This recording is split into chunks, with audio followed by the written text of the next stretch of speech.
Good morning, PASW clients, staff, friends joining us. It is your musical friend, Alexander, and welcome to Friday's class. Thank God it's Friday. We've had a long week, right?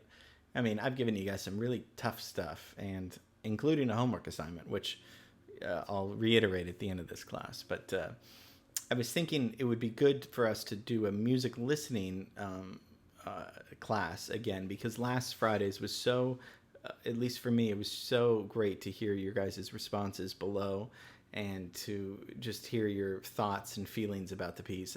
It's great because I miss that interaction that we have in the studio together. So it's a way for me to really connect with you guys in a direct way, virtually. So thank you for that. Thank you for those comments. Thank you for listening and taking it seriously. It's not like I'm just throwing on music and tuning out.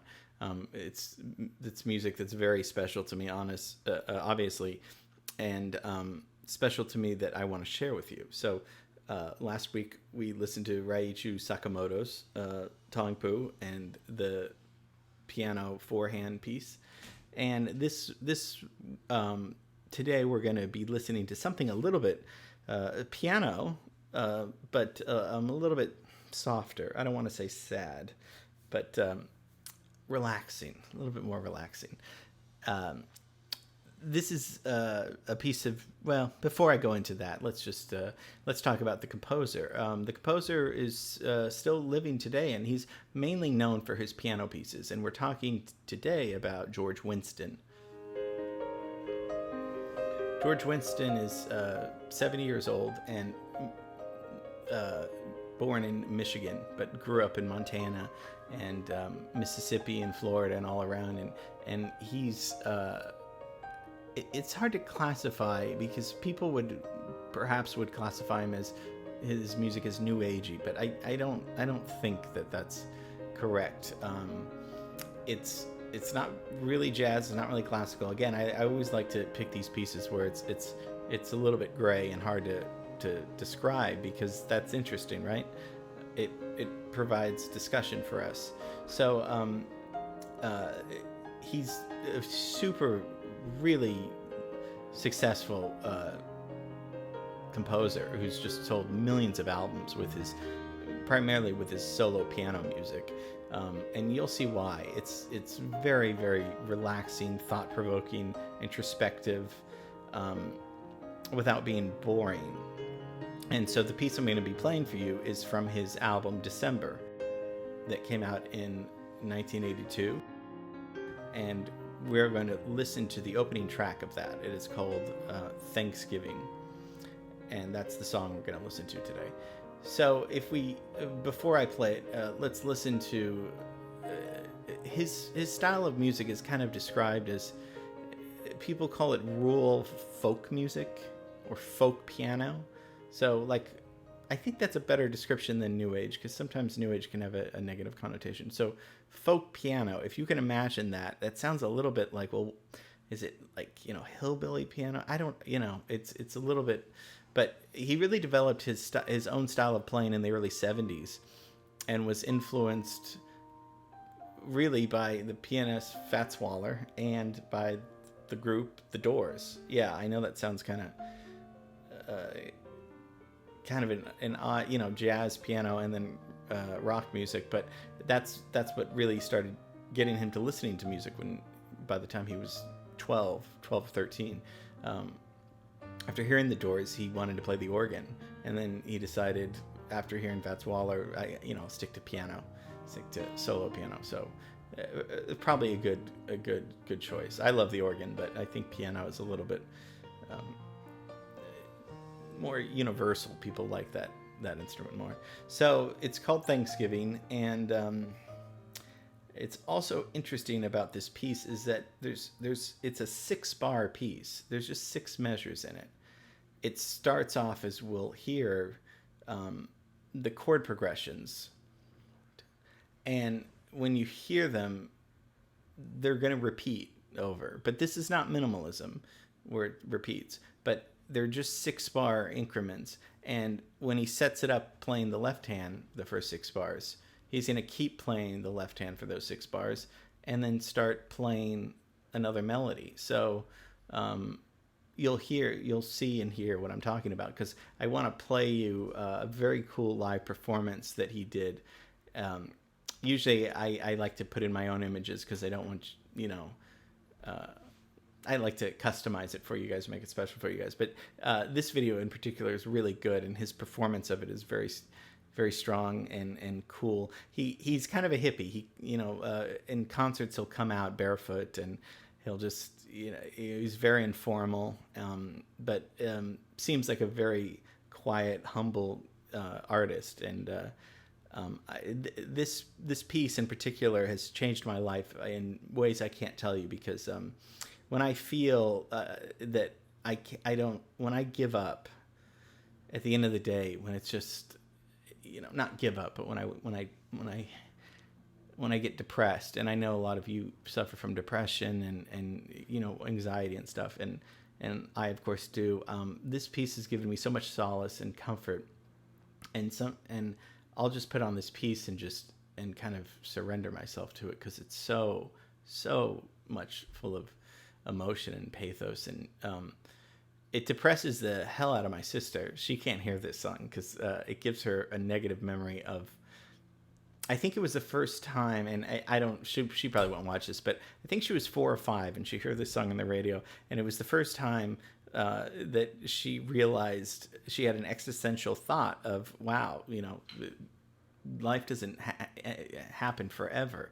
So I don't want to get morbid into that, but at parties sometimes I'll kind of mess around with her, and I'll go to the piano and play this, and I know it just, it really it kind of brings her back to that sad moment. But to me, the piece is sad, but so hopeful and joyful and so beautiful. So it's just, I can't words can't explain to how much this song means to me, and how often I listen to it, and how it astounds me every time. It's just the most beautiful thing I've ever heard. So and I do remember listening to this as a little kid, because this is on the Velveteen Rabbit soundtrack that Meryl Streep narrated in the 80s. So some of you might have heard that song, this song before. So I think it's time for us to listen to it. And this is George Winston's Thanksgiving from his album December. Chord progression, kind of in what they call the circle of fifths. The picture it gave me was Miles City of Billings, and around November.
So I hope you enjoyed that piece as much as I did. It's gorgeous, and like I said, it's just 6 bars of these chord progressions, and then he does these embellishments and melodies on the right hand.